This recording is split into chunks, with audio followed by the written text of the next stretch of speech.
Ang ating pong title, He reminds me of my delegated authority. Itong mensahe, ito po yung nakakalimutan lagi, yung role natin na nakakalimutan ng bawat isa. He reminds me of my delegated authority. Kuminsan po, ina-attack na ang family, hindi pa kumikilos ang mga mananampalataya. Ang mga tatay ng tahanan, hindi pa niya nire-rebuke, hindi pa niya kina-cast out, hindi pa niya ginagamit ang kanyang authority. May mga pagkakataon na ina-attack yung ating finances. Kung inyo pong napupunan na yung spirit of poverty, yung finances ay naapektuhan at yun ay bahagi ng kanyang pamamaraan kung paano tayo ay itapple down. Kung paano tayo ay papanghinain sa ating buhay. At ang bawat isa sa atin ay binigyan niya ng discernment. Kaya nadidiscern natin, hindi ang kaway ng Diyos. Ang nadidiscern natin ay yung next move of God. Meron tayong mga bagay na na-experience, pero merong purpose kung bakit natin nararanasan yung mga mahihirap na karanasan. Yun ay upang tayo ay bigyan niya ng strength, bigyan niya tayo ng, lalo pa niyang patibayin ang ating faith sa Kanya. Kaya yung ating mga nararanasan, maraming pagkakataon, yun ay may kinalaman sa humility kung paano tayo ay magpakumbaba. Hanggat tayo ay hindi down, hindi natin alam kung paano ang pag-angat. Ang limitan, pag tayo nasa itaas, ay nananangan tayo sa ating mga sarili. So sa umagang ito, ang ating pong titingnan ay yung may kinalaman sa ating delegated authority. At magsimula po tayo dito sa Luke chapter 10, verse 17 to 20, at gusto kong samahan ninyo ako sa pagbabasa. Ito yung pagkakataon na isinend out niya yung kanyang mga disciples. Ang mga disciples ay yung mga followers. Ang mga followers ay yun ang mga Christians. So sinend out niya yung kanyang mga followers na tinetrain ng Panginoong Jesucristo. Sapagkat ang kanyang ministry ay 3 taon lamang at ang maiiwan ay yung kanyang mga disciples na itinetrain na tinawag ding mga apostles. So kasama niya sila, and then the 70 returned. Matapos niyang itong utusan, sabi niya, mag-preach kayo, puntahan niyo itong lugar na ito. Nagbalik sila rito ng tuwan-tuwa and returned with joy, saying, Lord, even the demons are subject to us in your name. And he said to them, I saw Satan fall like lightning from heaven. Behold, ito na. Ang authority, sabi niya, Behold, I give you the authority to trample on serpents and scorpions and all the power of the enemy, and nothing shall by any means hurt you. Nevertheless, sabi niyo, sabay-sabay po, basahin natin. Nevertheless, do not rejoice in this that the spirits are subject to you. See, huwag kang mag-rejoice dito at huwag kang magpalalo at huwag manghunting ng mga demonyo at ikasaot mo. Hindi yun ang ating role, hindi yun ang dapat nating gawin. Pero kung merong encounter, ay magagamit mo yun. Sabi niya, Nevertheless, do not rejoice in this, that the spirits are subject to you, but rather rejoice because your names are written in heaven. Purihin ang Panginoon sa kanyang banal na salita. Yung authority ay byproduct lamang. Yung authority ay kasama lamang doon sa ating kaligtasan. Yung authority na pinagkaloob niya ay bahagi lamang yon nung ang pangalan natin ay nakasulat na at nakatala sa aklat ng buhay sa langit. Pag tinanggap mo ang Panginoong Jesucristo bilang Panginoon at tagapagligtas ng iyong buhay, your name is written in heaven. At yon, dahil ikaw ay itinuri niya, sapagkat sabi niya sa John 1:12, lahat ng tumanggap at hanalig sa Kanya ay pinagkalooban niya ng karapatan na maging anak ng Diyos. So yung ginagawa ng anak ay magagawa din natin. Kaya ang authority na ito ay given na sa atin. Kung tanggapin mo ang Panginoong Jesucristo bilang Panginoon at tagapagligtas ng iyong buhay, bahagi itong authority na yon. Susundan niyo ba sinasabi ko? Basahin natin sa Tagalog. Bumalik ang 70 na may kagalakan na nagsabi, Panginoon, maging ang mga demonyo ay nagpapasakop sa amin sa iyong pangalan. At sinabi niya sa kanila, nakita ko si Satanas na nahulog gaya ng kidlat mula sa langit. Tingnan ninyo, binigyan ko kayo ng otoridad na tapakan ng mga ahas at mga alakdan at sa ibabaw ng lahat ng kapangyarihan ng kaway, at walang makapipinsala sa inyo o walang makapananakit sa inyo. Gayon man, sabay-sabay, gayon man, huwag ninyong ikagalak. Ito na ang Espiritu ay nagpapasakop sa inyo, kundi ang inyong ikagalak ng inyong mga pangalan ay nakasulat sa langit. Amen. Purihin ng Panginoon. God bless you all. Amen po. So ang Panginoong Jesucristo, yung training na ginagawa niya ay hindi isang classroom training o JT, on-the-job training. Kasama niya, walk through ang kanyang mga alagad. At dito sa Mark chapter 4, nang araw ding iyon, nang sumapit na ang gabi, ay sinabi niya sa kanila, sa kanyang mga alagad, let us cross over to the other side. Tumawid tayo sa kabilang ibayo. So meaning, kung ating titingnan yung kanyang word na sinabi, hindi ito yung literal na sa kabilang ibayo, kundi ang kabilang ibayo na tinutukoy dito, sapagkat makikita ninyo maya-maya lamang na ang nais puntahan ng Panginoong Jesucristo ay lugar ng mga pagano, pagans. Lugar ng mga hindi mananampalataya sa Diyos. Lugar ng hindi nakakakilala sa Kanya. So alam nyo na, pagka ganun, makaka-experience yan ng rejection sa lugar na yon. Kaya yung sinabi nitong, let us cross over to the other side, tumawid tayo doon sa kabilang ibayo, sa other side, ang tinutukoy niya, other side of the world. O other side of ministry, of our ministry. Pupunta tayo doon sa lugar na yon. At ito na nga po ang nangyari, pagkaiwan sa maraming tao, siya kanilang isinama sa bangka ayon sa kanyang kalagayan at may iba pang mga bangka na kasama niya. At nagkaroon ng isang malakas na unos, sumalpok ang mga alon sa bangka, ano pat ang bangka ay halos napupuno na ng tubig. Alam niyo na ibig sabihin nun, ito'y malapit na lumubog. Ngunit siya nasa huli ng bangka at natutulog na may inuunan. Palubog ng bangka, natutulog pa ang Panginoon. At siya ginising nila at sinabi sa kanya, Guro, hindi ka ba naman bahala na mapapahamak tayo? Nakakita na ba kayo ng mga mananampalataya na kahit anong nangyayari sa paligid ay parang ito'y napakatatag na hindi madaling nababahala, hindi madaling mataranta? Meron na ba kayong nakasamang ganon na hindi madaling mataranta? Hindi madaling malito sa mga sitwasyon, ang kanyang pananampalataya ay kahanga-hanga sa iyong paningin. Nagkaroon na ba kayo ng kasamang ganon? Na parang hindi madaling magulat sa putok. Ang kasabihan natin, hindi nagugulat sa putok. Ito ay hindi nababahala sa anuman ang nangyayari. Ang Panginoong Jesucristo ay isang example ng ganito. Kaya sabi niya, Guro, hindi ka ba nababahala na mapapahamak tayo? Na tayo ay lulubog? Hindi ka ba nababahala? Yun ay salita ng mga nakukonfuse. Yun may salita ng mga natataranta sa sitwasyon. Wala ka bang pakialam? Wala ka bang pakiramdam? Ganon. Naranasan nyo na ba yun? Na parang ikaw ay natataranta, pero ang kasama mo ay hindi nababalisa? Paggising niya, itong ginawa ng Panginoon Jesucristo. Sinuway niya ang hangin at sinabi sa dagat. Tinan niyo po yung word na yon. Pag binignan natin ito sa wikang English, yung sa verse 39, then he arose and rebuked the wind and said to the sea, Peace, be still. Kinausap niya. Hindi normal na kinakausap ang hangin. Nakukuha niyo ba sinasabi ko? Hindi mo nire-rebuke ang hangin. Ang kalimitang nire-rebuke, ang kinakausap, ay yung Espiritu. Kaya nakikita natin dito na sa likod ng malakas ng unos na yon ay merong gustong humadlang sa kanilang lakad. Merong gustong, ang tawag natin doon ay hindering spirit. Nakaranas na ba kayo na meron kayong pupuntahan, perasyeran, tapos naplatan ka, tapos kang maplatan, naubusan ka naman ng gasolina.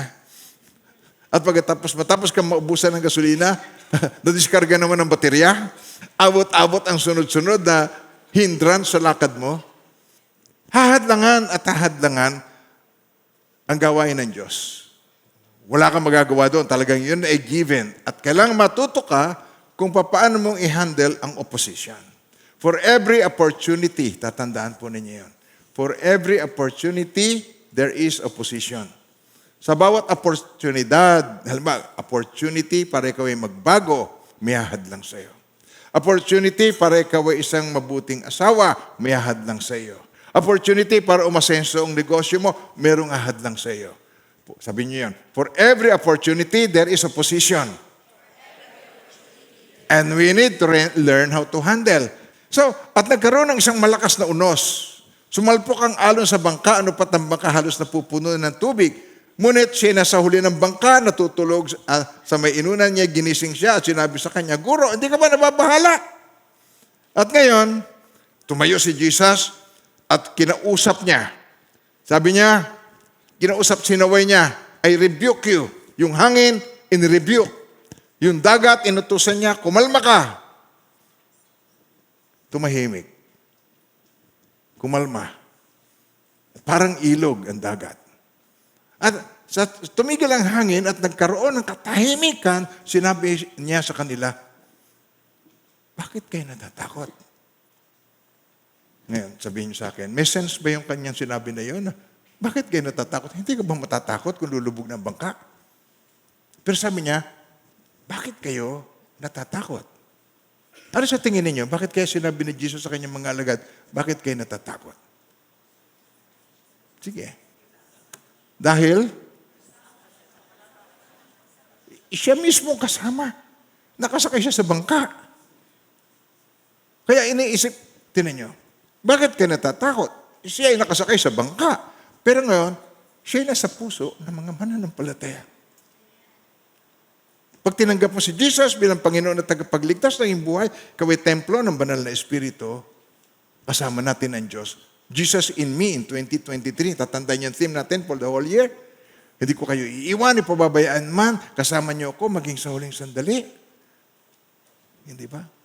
Kaya, yung pagkatakot ay pagkahiwalay ng ating paningin. Nawala ang ating tingin sa dapat nating kalagyan. Na-o-focus. Pagka tayo na-o-focus, tayo nalilito. Tayo na-confuse. Tayo ay natataranta.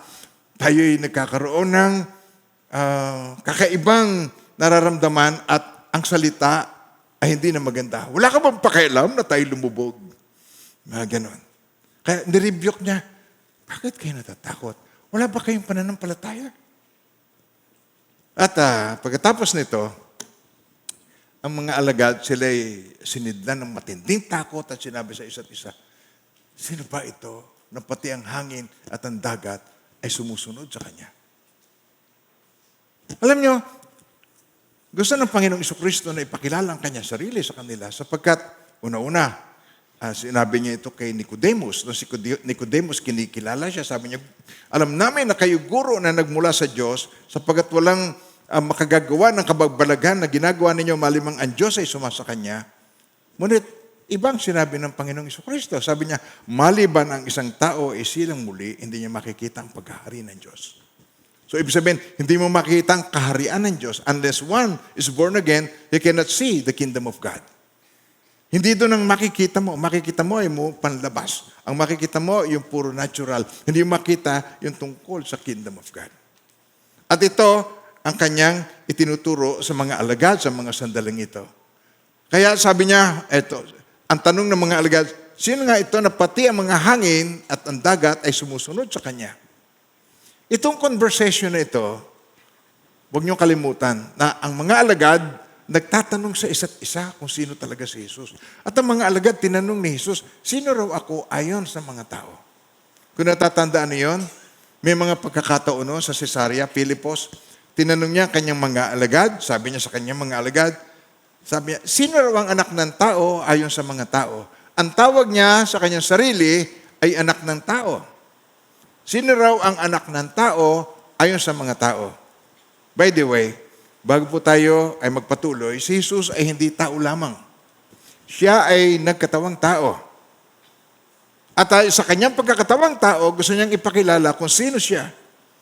At dito pa lamang, ang mga alagad niya ay kanya nang inililid kung sino talaga siya. At hindi niya gustong ipaalam sa mga Pariseo. Sapagkat siya ay gagawa nito ng masama sapagkat alam niya kung ano ang mangyayari sa kanya, sa kanyang ministry. Kaya sino raw ang anak ng tao ayon sa mga tao? At sumagot sila, ang sabi ng ilan, kayo si John the Baptist, Juan Bautista. Sabi naman ng ilan, kayo si Elijah. At ang sabi ng ilan, kayo si Jeremiah o isa sa mga prophets. Pero sabi niya, sa inyo, sino ako? Napakahalagang kilalanin mo si Jesus kung sino siya. Kaya sabihin mo siyang katabi, sino nga ba si Jesus sa iyo? Okay. So he reminds us of our authority. Ni-remind niya tayo who God is. Ni-remind tayo who we are in the sight of God. Ni-remind tayo ng ating victory sa kanyang pangalan. At ngayon, ang tinitingnan natin, inire-remind tayo ang authority na i-delegate na sa atin noong pa.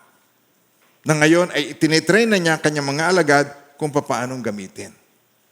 Kung titingnan ninyo, kung inyo i-compare itong sa Mark chapter 4 verse 41 at saka Matthew chapter 5 verse 7, pag inyong kinumpare yung dalawang ito, noon, tinan nyo, ang kanyang mga alagad, sinidlan sila ng takot at sinabi nila, sino ba ito?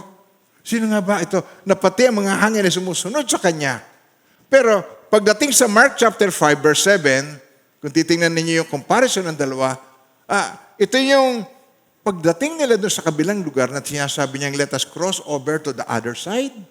Ang tinutuko niya ay yung lugar ng mga pagans. Territory ito ng pagano at territory ito ng mga unbelievers na ang ibig sabihin, nandun ang kuta ng kaaway ng Diyos.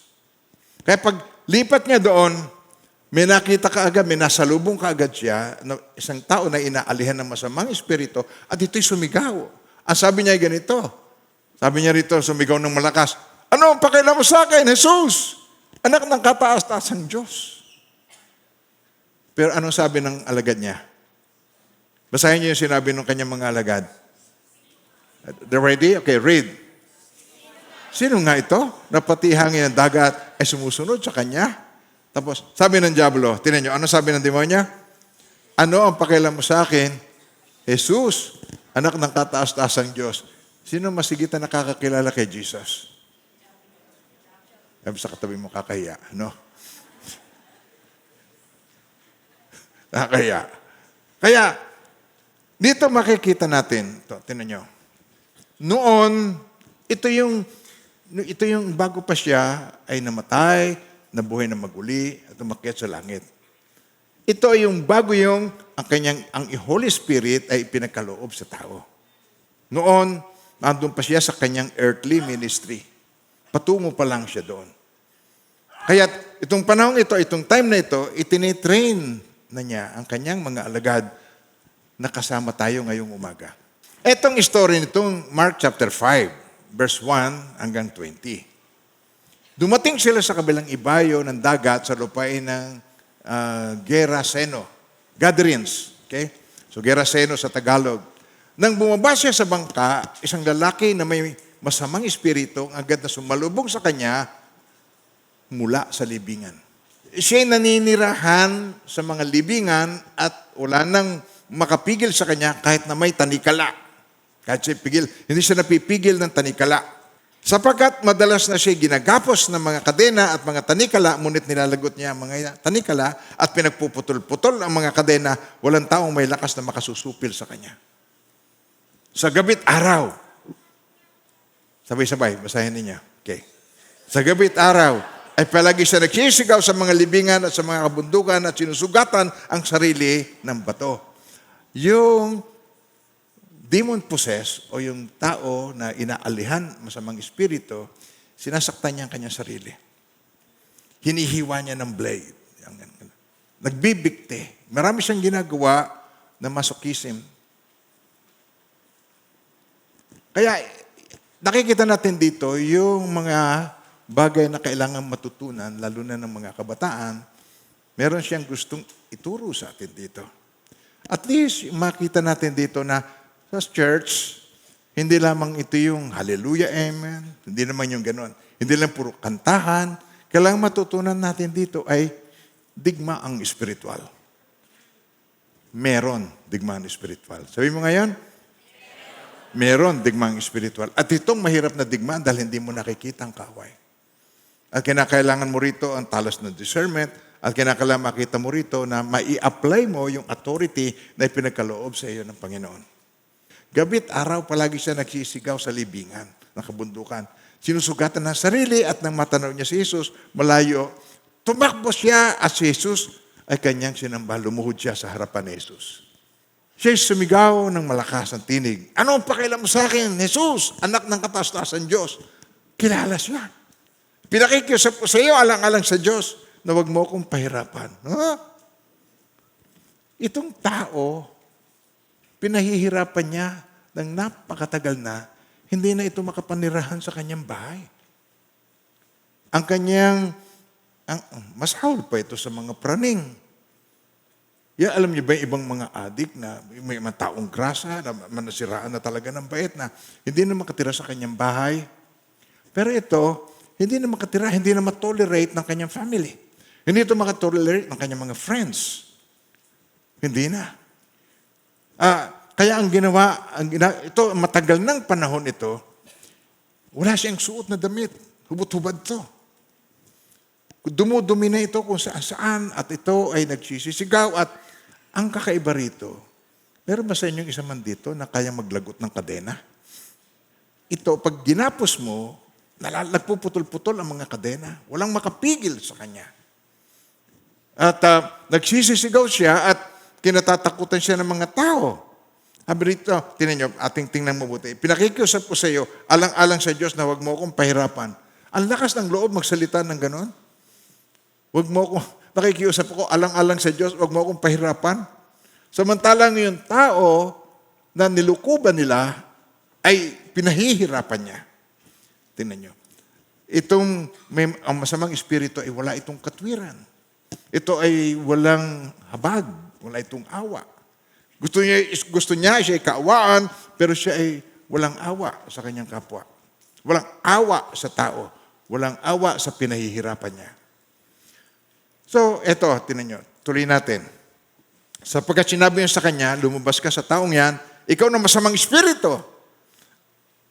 Lumabas ka. Kaya siya nakikiusap, huwag mo kaming i-torment even before the time.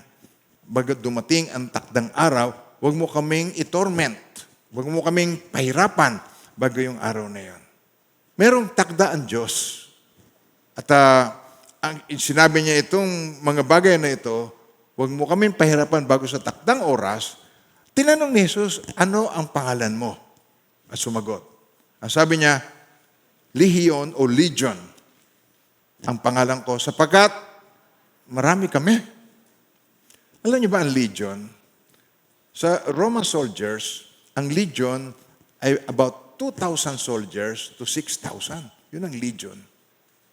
So, tatanong mo sa sarili mo, ilang tao, ilang demonyo ang pwedeng sumanib sa isang tao?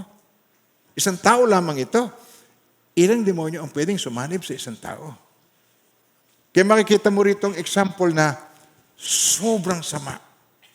So lahat ng uri na lang ng kademonyohan, pagnanakaw, kahalaya, lahat ng 2,000 kasalanan, 2,000 diablo ang nananahan sa isang tao. No wonder, hindi na siya kayang pakisamahan ng tao. Hindi na siya kayang pakisamahan ng kanyang pamilya. Hindi na siya kayang pakisamahan ng community.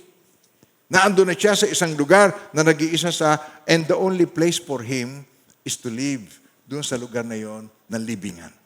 Sa libingan, tahimik ang buhay niya. Pag may tao, magulo ang buhay niya sapagkat maraming mga tao, hindi siya matolerate. Nakukuha niyo na ba ang sinasabi ko? Nasusundan niyo ba? Nasusundan niyo ba ang kanyang sitwasyon? Kaya yung legion na ito, ang pangalan niya dahil marami sila, at ito ang sinabi, tuloy natin please. Nagmakawa siya sa kanya, huwag silang palayasin sa lupain. Meron yung ito ay territorial spirit. Huwag mo kaming palayasin dito sa lupain. Ibig sabihin, marami na kaming investment dito. Marami na kaming inaalipin sa lugar na ito. Marami na kaming followers sa lugar na ito. Huwag mo kaming palayasin. Kaya nakikiusap siyang mabati. Noon ay may malaking kawan ng mga baboy na nanginginain sa libis ng bundok. Nakiusap siya sa kanya, kay Jesus, papuntahin mo kami sa mga baboy upang kami ay makapasok sa kanila. At sila'y kanyang pinahintulutan. Alam niyo, ang Panginoong Jesucristo, basta pinakiusapan, kahit demonyo, pinahihintulutan. Kung ikaw kaya ang ipakiusap ng demonyo kay Jesus, na-imagine mo ba yan? Ipinakikiusap ko, isang ito, ayaw din lang makinig at natutulog. Pwede bang i-arbor ko sa iyo ito, Lord?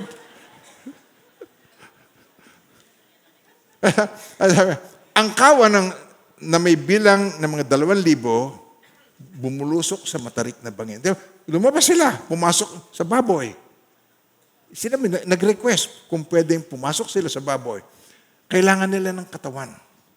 Hindi sila makapagpatuloy sa paghahasik ng kasamaan sa lugar na yon nang walang katawan. Kailangan ng espiritu ay katawan. At sila ay mga spiritual being. Kailangan ng katawan. Kaya, sa baboy sila pumunta at bumulusok sa matarik na bangin patungong dagat, nalunod silang lahat sa dagat.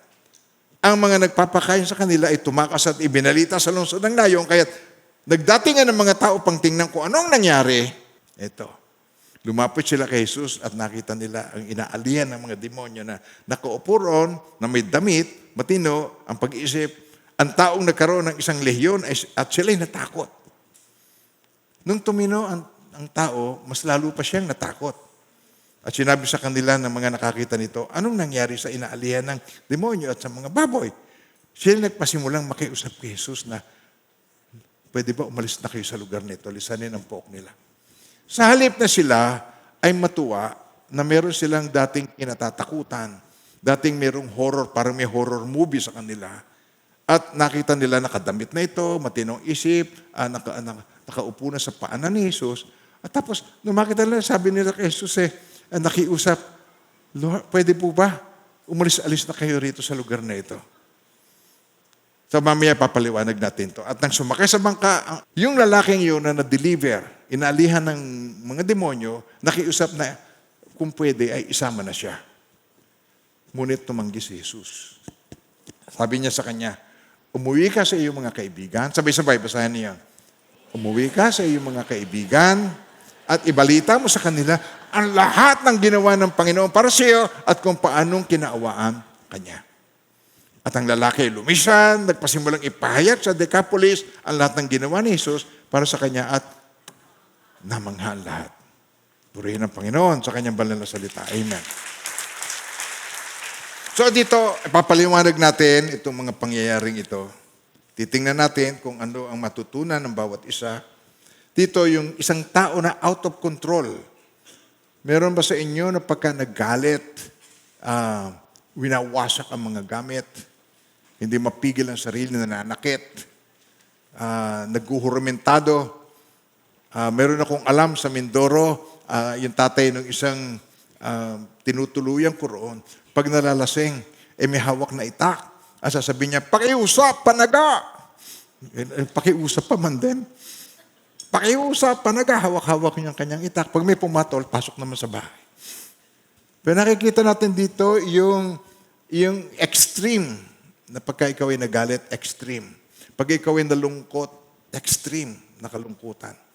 Yung hindi mapigil, mga extreme na mga ugali, extreme na kahalayan, extreme na kasakiman, walang sawa, extreme. So nakikita natin dito, yung pangyayari dito na ito ay nararanasan din sa ating kapanahunan ngayon. Out of control. Nabubuhay siya na walang damit, ang kanyang lakas ay kakaiba na hindi katulad ng pangkaraniwan, kaya niya lagutin yung anumang kadena na tinatali sa kanya. Itong lugar na ito na pinuntahan ng Panginoong Jesucristo ay pagan territory. Ito ay lugar ng mga pagano. Ito ay lugar ng mga hindi nananampalataya. At ang Panginoong Jesucristo nagplano, sabi niya, let us cross over to the other side. Agenda niya yung taong ito. plano niya na puntahan talaga itong taong ito. Merong plano ang Diyos sa bawat isa sa atin. Kaya yung iniisip mo na isang kamag-anak mo, kapitbahay mo, kapatid mo, whatever, na ubod ng sama, huwag mong isipin na walang planong maganda ang Diyos sa kanya. Sa iyong pinakamasamang sitwasyon, ay pwede kang magamit ng Diyos na katulad nito. Hindi ang ginagamit ng Diyos ay puro mabubuti sapagkat ang sabi ng Panginoong Jesucristo, ako'y nakaparito hindi para sa mga banal, kundi nakaparito ako para sa mga makasalanan upang sila'y magsisi sa kanilang kasalanan at manumbalik sa Diyos. Ang sabi niya, ako'y naparito upang ang tupay magkaroon ng buhay, sa buhay na ganap at kasiyasiya. Sabi nga doon sa unang bahagi ng John 10:10, ang magnanakaw ay hindi napaparito kundi upang magnakaw, pumatay at magwasak. Gaano na lamang ang buhay ng taong ito na wasak dahil sa ang sumanib sa kanya ay 2,000 na demonyo. Na-imagine nyo ba kung gaano yon? Mag-isip ka ng kademonyohan. At 2,000 kademonyohan sumanib sa isang tao. Bakit kaya ang taong ito ay pinag-initan? Bakit kaya ang taong ito, kung titingnan natin sa ating salita dito sa Nike, inupungan? Bakit inupungan yung taong iyon?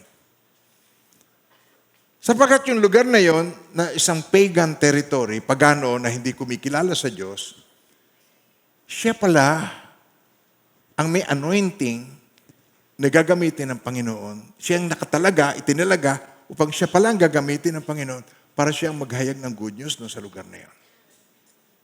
Kaya pala, bantay sarado. Kaya kung sino yung iniisip mo na pinakamasama sa kapitbahay, pinakasama sa iyong pamilya, huwag kang mag-isip ng gano'n sa kanya, maging idaan mo sa panalangin, tanong mo sa Panginoon, tapagat ang Panginoon ay may plano sa bawat isa sa atin. Walang kinakaligtaan ng Panginoon. I know the thoughts. Yung sinabi niya, ako lamang ang nakakaalam ng mga panukala na inihanda ko para sa ikabubuti ninyo o pangdulutan kayo ng pag-asa sa hinaharap. Alam ng Panginoon ang kanyang ginagawa. Ang bawat tao na nilalang ng Diyos ay mayroong purpose. Hindi ka parang nag-i-exist lamang. Kaya wag na wag ninyong kaliligtaan ang kayo ay mag-church. At tingnan natin yung mga katuruan na tinuturo sa atin. Ngayon, inire-remind tayo of the delegated authority na meron tayo. So how much of the delegated authority na nagagamit mo? Kasi kulang. Una, hindi ka masyado nagbabasa ng Bible, hindi ka nagpe-pray, at hindi mo na-enjoy yung fullness ng pagkakilala sa Panginoon bilang ikaw ay child of God, hindi mo na-experience yung fullness. Napakarami mo mga struggles at difficulties at kinakain ang puso mo ng mga difficulties ng buhay, pati tuloy pagtitiwala sa Diyos na bawasan. At yung iba sa inyo galing sa backsliding na ngayon ay nakabalik.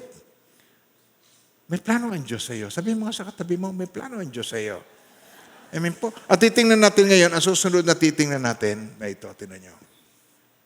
Ang titingnan natin ngayon ay mga reaksyon ng iba't ibang tao sa presensya ng Panginoong Jesucristo. Ano yung mga reaksyon nila? Tingnan natin, ang reaksyon ng demon-possessed na lalaki. Pag ang isang tao ay kargado, tinan nyo, ang nakita natin kagad dito, nung makita si Jesus, siya nakatira sa libingan, nung makita si Jesus, tumakbo kay Jesus, sinamba si Jesus. Ang sabi rito sa Philippians 2, verse 10, sa salita ng Diyos, sabi rito, anupat ang lahat ng nilalang na nasa langit, nasa lupa, at nasa ilalim ng lupa, ay maninikluhod at sasamba sa Kanya. And every knee shall bow, every tongue will confess Jesus is Lord. Sabay-sabay, basahin ninyo, that at the name of Jesus, every knee should bow of those in heaven and of those on earth and of those under the earth. Every knee shall bow. Kaya pagkita kay Jesus, pero hindi para siya isambahin talaga. Kundi kilalanin ang authority na meron siya. Sapagkat sinabi niya, lumabas ka sa taong yan, nakiusap ka agad, Sir, huwag mo naman kaming paalisin sa lugar na ito. Sapagkat ang hindi nila gusto ay paalisin sila doon. Ayaw nila na sila ay lumabas doon sa kanilang territory. Yung territory na yon, hawak na nilang kanila. Kanila na yung teritoryo. At meron tayong tinatawag na territorial spirit. Kaya pala, pupunta ka sa isang lugar, ang hirap mag-share. Kaya pala, pupunta ka sa isang pamilya, napakatitigas ng puso. At pagka nag-share ka, titilawak ang manok ng kapitbahay, yung sabungero. Ang 10 sasabungin, titilawak ng sabay-sabay. Tatahol ang aso, ngingiyaw ang pusa, iiyak yung bata. Pag kayo malapit ka na magpatanggap, naranasan nyo na ba yan? Sino sa inyo nakaranas no? Pakitaas ang kamay. Nung marapit ka na magpatanggap, bigla na lamang mag-iingay sa paligid. Dadaan yung mga tricycle na walang tambucho. Pupunta yung mga kapitbahay na medyo masinto-sinto. Pagkatapos kakausapin ka. Pag nagpapatanggap, malapit ka na magpatanggap, makikita mo na magkakaroon ng commotion sa paligid. Pagkatapos kung magpatanggap, biglang tahimik. Yun lang ang target. Mahinder yung gawain ng Diyos. Mahinder yung maliligtas. Kaya hindi ko pinapansin. Lalo kong itataas ang boses ko. Pag maingay ang tricycle, lalo kong itataas ang boses ko. Pag meron dong mga bata na nanggugulo, lalo akong tatalakasan ng boses ko. Hanggang sa mapatanggap ko at pag tumanggap, biglang kalma. Ang target lamang ay ihinder yung pagpapatanggap. Kaya alam ko na na-experience ninyo yung sinasabi ko. At si Jesus, papunta pa lamang, nandun pa lamang siya sa laot, papunta pa lamang siya, doon sa kabilang iba yung tinutukoy niya, hinadlangan na sila, bigla na lang sumama ang panahon, lumakas ang hangin, lumaki ang alon, na ang bangka ay napupuno na ng tubig. Ngunit ang Panginoong Jesucristo, kalmado, sapagat ang Diyos ay nakakaalam ng katapusan, sa simula pa lang, alam na niya kung ano yung gagawin sa kanya doon. At sadya na isinama niya ang kanyang mga disciples para maranasan nila yung mga bagay na yun. Kaya nirebuke niya, bakit kayo natatakot? Bakit hanggang ngayon wala pa kayong pananampalataya? Gayon na lamang ang kanyang pagtuturo na ang mga alagad ay lumalim ang kanyang pananampalataya. Itinuturo nga sa atin ni Apostle Paul, fight the good fight of faith. Natatandaan niyo yung Bible text na yun, fight the good fight of faith. Sabay-sabay, basahin ninyo. Fight the good fight of faith. Lay hold on eternal life to which you were called. Okay? And have confessed the good confession in the presence of many witnesses. Kung meron tayong ipaglalaban o meron tayong ile-level up sa ating buhay, sa ating kapanahonan ngayon, yun ang pananampalataya sa Panginoong Jesucristo. Yan ang huwag mong iwawala. Sapagkat sa pamamagitan ng Panginoong Jesucristo, ang kasalanan mo, ang kasalanan ko, tinubos niya. Bayad ka na. Sabi niya, it is finished. It is the finished work of Christ. Bayad ka na. Doon ka lamang makakamove on. Doon ka lamang, there is now no condemnation to those who are in Christ Jesus. Makakamove on ka. Pag humingi ka ng tawad, alam mong pinatawad ka niya. Alam niyo ba kung ano ang magdadala sa isang tao sa kapahamakan? Hindi ang kasalanan. Ang magdadala siya sa kapahamakan ay unbelief sa solusyon ng Diyos sa kasalanan. Ang iyong hindi paniniwala o hindi pananalig sa solusyon ng Diyos sa kasalanan. Ito yung sinasabi sa 1 John chapter 5, verse 10. Alam niyo yung verse 11. Ito ang patotoo, ipinagkaloob sa atin ng Diyos, ang buhay na walang hanggan. Tinan niyo po, sabay-sabay. Oh, galing. At ito'y makakamtam, magitan ng anak. Ang pinananahanan, anak ng Diyos ay may buhay na walang hanggan. Ngunit wala nito, isinusulat ko ito sa inyo, kung malaman ninyo na kayong nananalig sa anak ng Diyos, present tense, may buhay na walang hanggan. Yes. Pero ang tinutukoy ko, ito isa verse 10. 1 John 5:10. Ang sino mang nananalig sa anak ng Diyos, ay naniniwala sa patotoong ito. Ngunit, ang ayaw maniwala sa Diyos ay ginagawang sinungaling ang Diyos sapagkat hindi siya naniniwala sa patotoo nito tungkol sa kanyang anak. Ang magpapahamak sa isang tao ay unbelief. Ulitin na sa English naman. Tingnan niyo po sa English translation. Okay.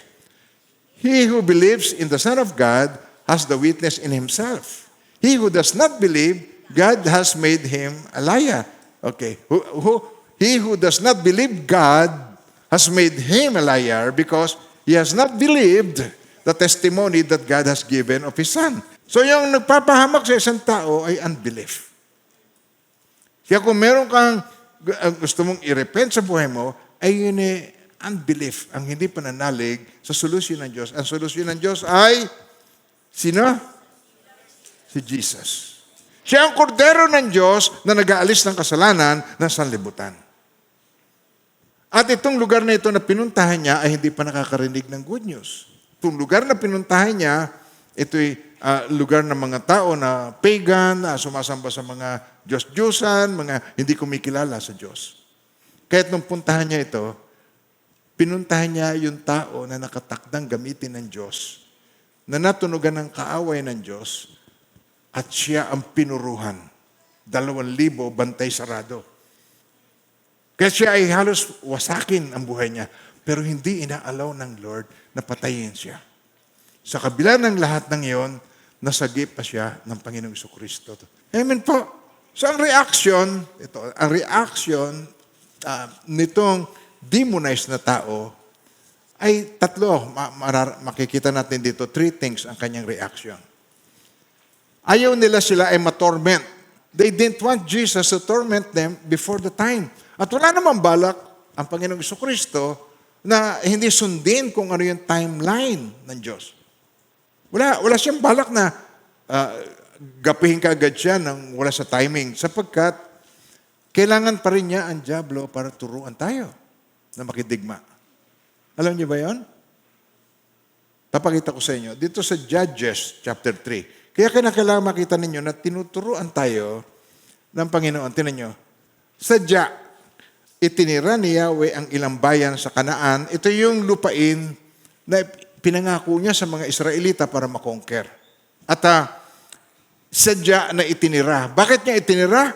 Sabi rito, itinira ni Yahweh ang ilang bayan sa Kanaan upang subukin ang mga Israelitang walang karanasan sa pakikipagdigma sa mga Kananeyo. Ginawa niya ito upang turuang makipagdigma ang lahat ng salinlahi ng Israel, lalo na yung walang nalalaman sa bagay na ito. Ayaw ng mga tao ang spiritual warfare. Ayaw niya marinig na merong ganito. Ayaw niya marinig na merong demonyo. Church ba naman ito? Pag-uusapan mo ang demonyo? Gusto namin pag-usapan, Diyos lang. Sinong gustong Diyos lang ang pag-usapan? Pakitaas ang kamay. Diyos lang.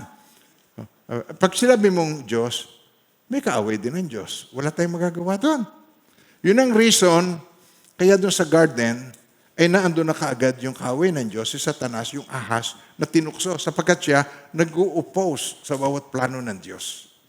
Kaya may plano ang Diyos sa iyo, hindi ka pa isinisilang, may plano na ang Diyos sa iyo. Nandun ka pa sa sinapupunan, kung natatandaan niyo yung sa Jeremiah chapter 1, pinili, sabihin niyo ito, basahin niyo, pinili na kita bago ka ipinaglihi upang maging propeta sa lahat ng bansa. Hindi nagtatangi ang Diyos. Sinabi niya ito para kay Jeremiah.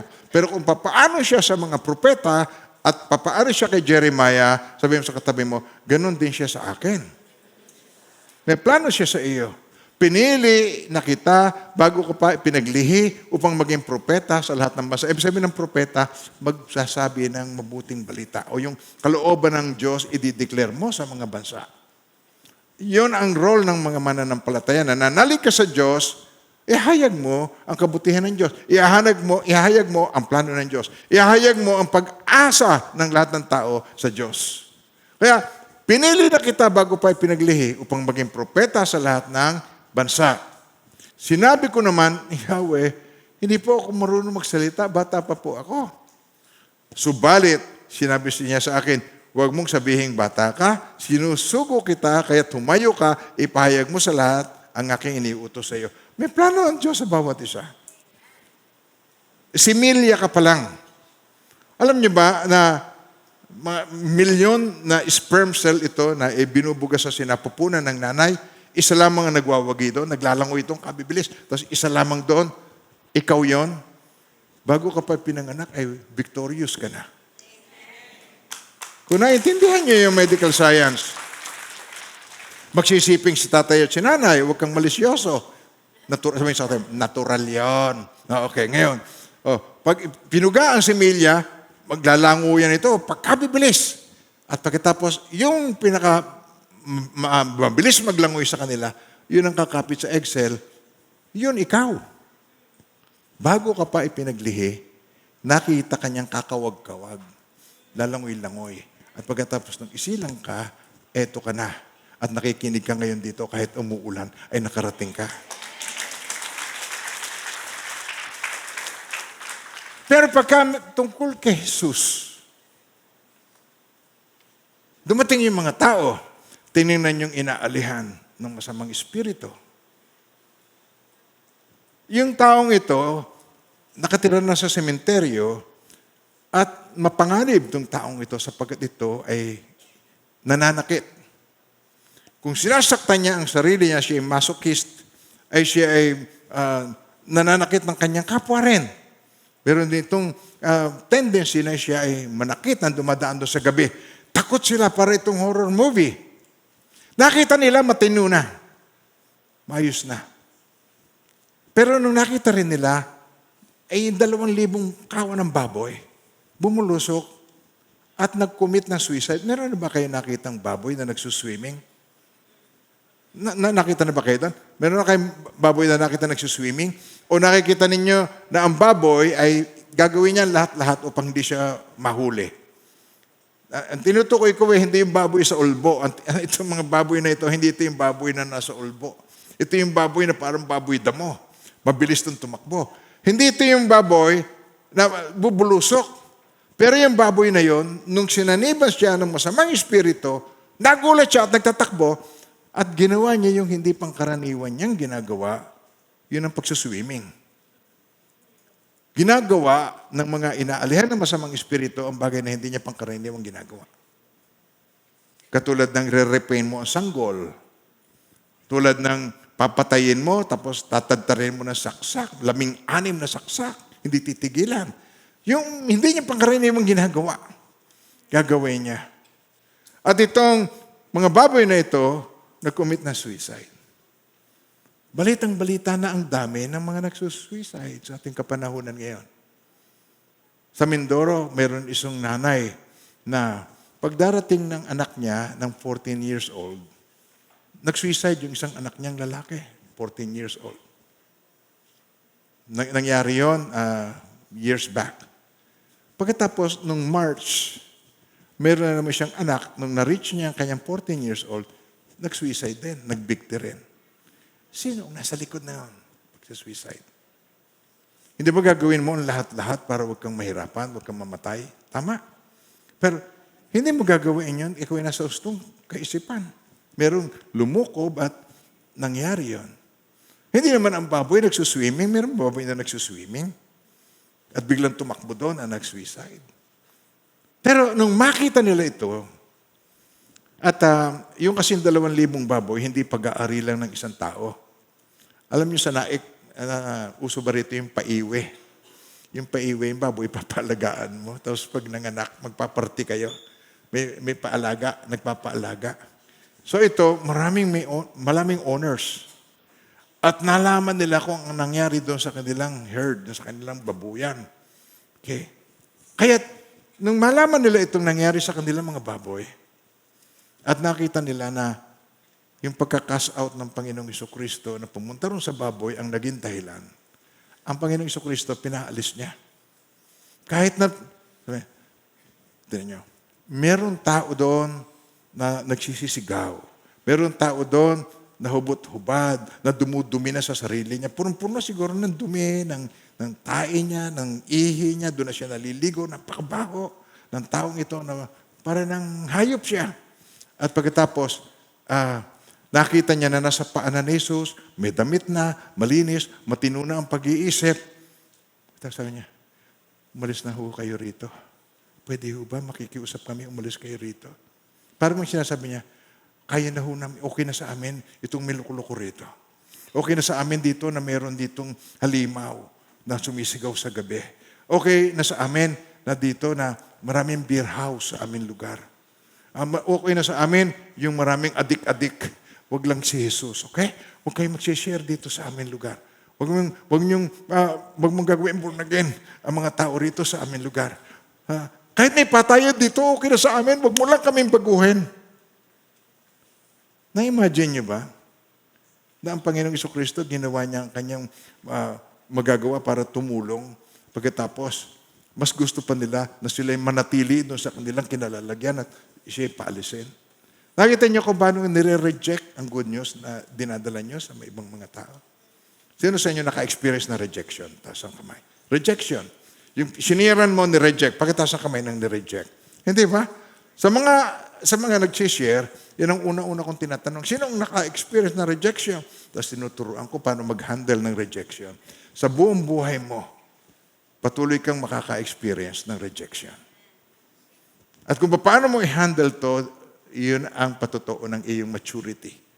It determines your maturity. Habang ikaw sa kaunting rejection, nasisiraan ka na ng bait, nakikita rito ang iyong immaturity. Pag na-handle mo ang maturity, pag na-handle mo na ang rejection, nakikita rito na ikaw ay nagmamature sa Panginoon. Hindi na mahalaga sa iyo kung ano. Yung nararamdaman mo, ang mahalaga sa iyo ay ginampanan mo at pinagagawa sa iyo. So pinuntahan ni Jesus. At itong mama na ito, hindi pa ito sinisilang, ay nakatakda na ito para siya ang maging evangelist sa lugar na yon. Siya ang magpapahayag ng good news doon sa lugar na yon. Lord, pwede bang sumama na ako sa iyo? Ayoko na rito. Ayoko sa kinalalagyan ko, sama na ako sa iyo. Sabi niya, huwag.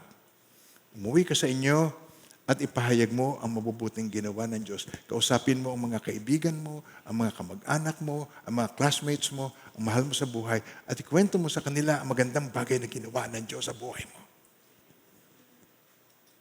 Umalis ang mama, ipinahayag niya doon sa lugar na yon, ginawa niya, sinabi sa kanya, namangha ang lahat. Nakita niyo ba pangyayari yon? At doon sa pangyayari yon, tinan niyo, pagbalik ni Jesus doon sa lugar na yon, okay, tinan niyo. Nung bumalik siya, ito ang kamangha-mangha sa magandang ginawa ng Panginoong Jesucristo. Kung papaanong sa pamamagitan ng mama na yon, dito natin titingnan sa Mark chapter 7, okay, verse 37, tingnan niyo ito. Nagbalik muli si Jesus, sila'y labis na namangha na nagsasabi, mabuti ang pagkagawa niya sa lahat ng mga bagay. Kanya pang ginagawang makarinig ang bingi at pinagpasalita ang pipi. Nakita yung goodness of God. Pero nung una, nire-reject ang goodness of God. Yung goodness of God, hindi nakikita. Ang nakikita nila ay yung nalugi sila sa baboy. Nagigis niyo ba sinasabi ko? Mas mahalaga na ang may kababuyan kaysa may kabanalan. Mas gusto na yung kababuyan na nandun sa kanilang lugar kaysa kabanalan. Alam niyo yung mga pagano, ang tunay na Jewish, mga Hudyo, hindi yan mag-aalaga ng baboy, hindi hihipo ng baboy, hindi magninegosyo ng baboy. Kaya alam natin na pagano ang pinuntahang iyon ng Panginoong Jesucristo. Hindi sila kumakain ng isaw, hindi sila kumakain ng mga barbecue, hindi sila kumakain ng mga bagay na marurumi. At tinuturing nila na, okay, don't get me wrong, baka hindi na kayo kumain ng lechon, okay? Ang tinutukoy ko rito, ang baboy ay itinuturing nilang unclean animal. So mga Hudyo, kaya ito, yung pangyayaring ito, makikita natin dito, na mas pinahahalagahan ng mga tao ay yung dati nilang lifestyle. Ayaw nila ng change. People hate change. Kayo, nung kayo ay nagbago, meron bang naiinis sa iyo na ikaw ay magbago? Meron bang kaibigan ka na ako'y naninibago sa iyo? Parang ikaw ay alien. Parang ikaw ay kakaiba na ang iyong pananaw. Ba't hindi na kita nakakatropa? Bakit ka ba hindi na nagmumura? Gusto ko ikaw ay nagmumura. Parang tunog na. Yun naman ay bulaklak lang ng dila. Ba't ka ba hindi na nagmumura? Ba't ka na ba hindi nagkukwento ng mga green jokes? Wala na tuloy ako natatawa sa mga binibiro mo. Ang tinutukoy ko ako, napakarami kong mga green jokes. At yung mga green jokes na yan, tuwan-tuwa yung mga kaibigan ko na ngayon, pwede bang mag-usap tayo nang hindi ka nagsasalita ng salita ng Diyos? Sabi ko, alam mo, pagka hindi ako nag-share sa inyo ng salita ng Diyos, para mo akong sinasakal. Parang pinipigil mong hininga ko. Mga minamahal ng Panginoon, yan mararanasan mo rin. At hindi mo mapipigil ang sarili mo na ang Panginoong Jesucristo ay parangalan mo at ikwento mo sa lahat kung ano yung nararanasan mo ay maranasan din nila. Ang kalayaan na nadanasan mo. Amen po. Kaya dito nakikita natin yung mga may-ari ng babuyan, nagalit. Okay? Hindi nila nagustuhan yung ginawa ni Jesus. Yung mga tao, nagalit. Mas gusto pa nila na yung mama na yun manatili sa kanyang kinalalagyan. Di ba nakakaawa naman, ano? Pagkadating kay Jesus, ang mga tao, sarado ang mind. Naisip niyo ba yun kung bakit kaya sarado ang isipan ng mga tao? Pagdating kay Jesus? Na-imagine niyo ba yun? Bakit sarado? Bakit pagka si Jesus na ang pag-uusapan, pwede ba maggalangan tayo? Yung religion, huwag natin pag-usapan. Yung pananampalataya ko, hayaan mo na ako doon sa pananampalataya ko at saka pananampalataya mo. Narinig niyo na ba yun? Narinig niyo na yun? Hindi gustong mapakinggan. Pero hindi natin pinag-uusapan ay yung ating pong religion. Sabi ko, yung pananampalataya po ninyo, okay yun. Kaya lamang, ano ba ang pag-asa ng inyong pananampalataya? Pero bago mangyari yun, ang kailangan matutunan natin, paano natin i-implement at i-impose ang authority na delegated sa atin. Bakit kailangan yun? Sapagkat ito yung Genesis, tinukso ang tao. Amen po. Pagkatapos, nagplano na ang Panginoon ng kaligtasan para sa atin. At pagkatapos, dumating na ang Panginoong Jesucristo, sinabi niya, I give you the authority to trample on serpents and scorpions and all the powers of the enemy. Tatandaan niyo sa Luke 10:19? Tingnan niyo, sabi niya, binigyan ko kayo ng otoridad, tumapak, yumurak sa kaaway. Para gamitin, ano ang purpose? So Romans 16, verse 20, sabi dito, and the God of peace will crush Satan under your feet shortly. The grace of our Lord Jesus Christ be with you. Sabay-sabay, basahin po ninyo. And the God of peace will crush Satan under your feet shortly. The grace of the Lord Jesus Christ be with you. Amen. Kaninong feet? You will crush Satan under the feet of the believer. Tagalogin natin. Okay, tagalogin natin to. Tingnan natin. At si Satanas ay dudurugin ng Diyos ng kapayapaan sa madaling panahon sa ilalim ng inyong mga paa. Yuyurakan ninyo.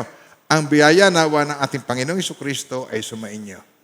Nandito yung sa kalagay. Genesis, ito yung Revelation, nasa gitna, ang Romans. Now sa Genesis, ito naman sa Revelation, ang makikita naman natin dito, ay dito sa Revelation chapter 20. Nakita ko ang isang anghel, bumaba mula sa langit, hawak ang isang malaking kadena, at saka ang susi ng banging walang hanggan sa ilalim. At pagkaraka, ang ginawa niya, anong ginawa niya? Sinunggaban niya ang dragon, ang ahas noong unang panahon na siya rin Diablo at Satanas at ginapot sa loob ng 1,000 taon. Ilang anghel ang kailangan? Isa lang. So, ang God ay in control all the while. In control. Pero bakit niya ina-allow? Upang turuan tayo na i-impose natin yung authority. Gamitin ang authority. Panginoon, sabihin, Lord, help my unbelief. Sabay-sabay. Isa pa, mas malakas. Help my unbelief. Tulungan niyo po ako. Hindi ka naririnig mo, sumasang-ayon ka, pero hindi lubos. Lord, help my unbelief. Kasi yung mama na gusto niyang ipanalangin yung kanyang anak, sinabi niya, kung ikaw ay mananalig, gagaling ang iyong anak. Nananalig ka ba? Sabi nung mama, yung tatay, Lord, help my unbelief. Kaya mula noon, lagi ko itinuturo sa inyo, lagi niyo sasambitin, Lord, help my unbelief. Meron kang belief, pero meron ka rin katiting na unbelief. Kaya sabi mo, Lord, help my unbelief upang ang aking pananampalataya lumalim at manangan ako doon sa aking pananampalataya. Amen po. Help my unbelief. Tulungan niyo po ako. Kaya bumaba itong angel na ito, binabaan niya, at pagkatapos hawak niya yung susi. Pagkatapos na 1,000 taon, ang ginawa niya, inihagis ng angin sa bangin, walang hanggan, ang lalim, at saka sinarhan at tinakpan ang pinto nito upang hindi siya makalabas at makapadaya pa sa mga bansa. Okay. Hanggang sa, ano yan? Hanggang sa di natatapos ang 1,000 years, yung millennium. Pagkatapos noon, palalayan siya sa loob ng maikling panahon, meron na naman. Kaya walang sawang training ang ginagawa ni Lord. Sapagkat ang pupuntahan natin na eternity, gusto niyan tayo ay naninindigan doon sa ating pananampalataya sa Panginoong Jesucristo. Sino sa inyo rito matagumpay na hindi na nagkakasala ngayon? Dahil si Christian, si born again. Sino sa inyo hindi na nagkakasala? Pakita sa kamay. Wala. Wala man lang isa. Sino sa inyo ang nananalig na sa pamagitan ng Panginoong Jesucristo ay meron tayong katagumpayan? We can do all things through Christ who strengthens us. Pakitaas ang kamay. Yun ang kailangan po natin, ang pananalig sa solusyon ng Diyos. Hindi ang pananalig sa ating magagawa. Ginawa ni Peter, bumaksak siya. At tuwing gagawin mo yon, babagsak ka. Ang kailangan natin ay sa Kanya tayo magtiwala sa lakas na kaloob ng Panginoong Jesucristo sa bawat isa sa atin. Amen po. Now, how do we react to Jesus? Ito po, unang-una, always remember. How do we react? Always remember, we are living in two realms, spiritual, natural. Isa pa, spiritual, natural. Sabi natin sa Hebrews 10:5. Okay, tinan nyo. Hebrews chapter 10, verse 5. Para maintindihan natin, bakit nagkataong tao ang Panginoong Jesucristo? Sabi dito, kahit pagdating ni Kristo sa sanlibutan ay sinabi niya, ano ang sinabi ni Jesus? Hindi mo nais ang alay at handog. Yung sacrifice, hindi mo nais ang alay at handog. Ngunit, ipinaghanda mo ko ng isang katawan. Sabay-sabay. Ngunit, ipinaghanda mo ko. Yun ang purpose kung bakit siya nagkatawang tao. Para ibubo niya ang kanyang mahal na dugo. Sapagat ang kabayaran ng kasalanan ay kamatayan. Ang ginawa niya sa cross, naganap na. It is finished. Binayaran niya ang kasalanan mo, binayaran niya ang kasalanan ko. Habang tayo nananalig sa Kanya, covered tayo ng ginawa ni Jesucristo. Para sa kasalanan mo, kasalanan ko, kasalanan natin lahat. Amen po? We can do all things through Christ who strengthens us. Amen po. Mga minamahal ng Panginoon. Tayo ay gustong baguhin ng Lord from worldly perspective. Yung pananaw mo, makasanlibutan, worldly perspective, patungo sa heavenly perspective. Set your minds on the things above, not on the things below. Ginawa na ng Panginoong Jesucristo ang hindi nagawa ng kautusan sa atin. Romans 8. Okay, Romans chapter 8, verse 1 to 3. Okay, tinan niyo po. Sabay-sabay po. Kaya nga, sabay-sabay, hindi na hatulang maparusahan ang mga nakipag-isa kay Kristo Jesus. Wala na ako sa ilalim ng batas ng kasalanan at kamatayan sapagkat pinalaya na ako ng batas ng Espiritong nagbibigay buhay, bunga ng pag-ipag-isa kay Kristo Jesus. Nung nakipag-isa ka sa Kanya, wala ka na sa ilalim ng batas ng kasalanan at kamatayan. Pag nagkasala ka, kamatayan ang katumbas. Nasa ilalim na tayo ng Espiritong nagbibigay buhay, bunga ng pag-ipag-isa kay Kristo Jesus. Bakit ito ay ginawa ng Diyos? Sabay-sabay. Ginawa ng Diyos ang hindi nagawa ng kautusan dahil sa ilikas na kahinaan ng tao. Sinugo niya ang kanyang sariling anak sa anyo ng taong makasalanan upang maging handog para sa kasalanan. At sa anyong yon, hinatulan niya ang kasalanan. Ang kasalanan ko at ang kasalanan ng bawat nananalig sa Kanya ay hinatulan na kay Jesus. Hindi ba napakabuti ng Panginoon? Ginawa niya yung mga bagay na yon. At yun ang good news na ipinapahayag sa lahat ng lugar. Walang itinatangi ang Diyos. Gets niyo ako? Magtataka ka. May mga lugar na napakahirap mag-share. Pero meron na tayong mga care group. Kumalat na ang ating mga care group sa iba't ibang lugar sa naik. At kayo, Gusto ng Panginoon na gamitin ng bawat isa sa inyo na maghayag kayo ng mabuting balita sa iba't ibang lugar na nasasakop ninyo, sa lugar ninyo. Ipahayag ninyo sa inyong mga kaibigan, sa inyong mga kapatid, ang kabutihan na ginawa ng Diyos sa inyong buhay. Amen po. Tinan nyo sa 2 Corinthians 4, verse 3 to 4. Kahit ang aming ebanghelyo ay natatalokbungan pa, ito ay natatalokbungan lamang sa mga napapahamak.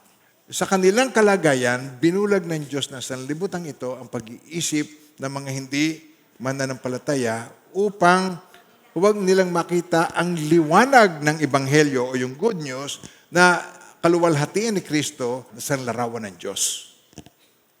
Kaya, merong mga tao na talaga napakahirap siyaran dahil sila ay merong lambong, merong veil. At dito, kailangan mo yung authority.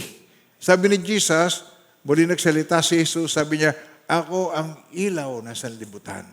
Ang sumusunod sa akin ay magkakaroon ng ilaw na nagbibigay buhay, hindi nalalakad sa kadiliman. Sa pangalan ni Jesus, ang nasa dilim ay maliliwanagan. Si Jesus ang ilaw. At si Jesus ay nasa puso ng bawat mananampalataya ngayon. Hindi niya tayo iniiwan, hindi pinababayaan man. Jesus in me, Emmanuel, God with us. Hindi niya tayo iwan, hindi pababayaan man. Kaya yung iniisip mo na parang ikaw'y pinabayaan ng Diyos, yun ay kasinungalingan na pinakikinggan mo. Pero ang totoo nun, hindi ka pinababayaan ng Diyos. Ano man yung dinaranas mo, hindi ka niya iniiwan, pinababayaan man. Amen pa tayo doon? Huwag sasabihin, hindi ko naman sasabihin sa inyo, na kaya ka naghihirap, tinuturuan ka lang ng Diyos, ng leksyon.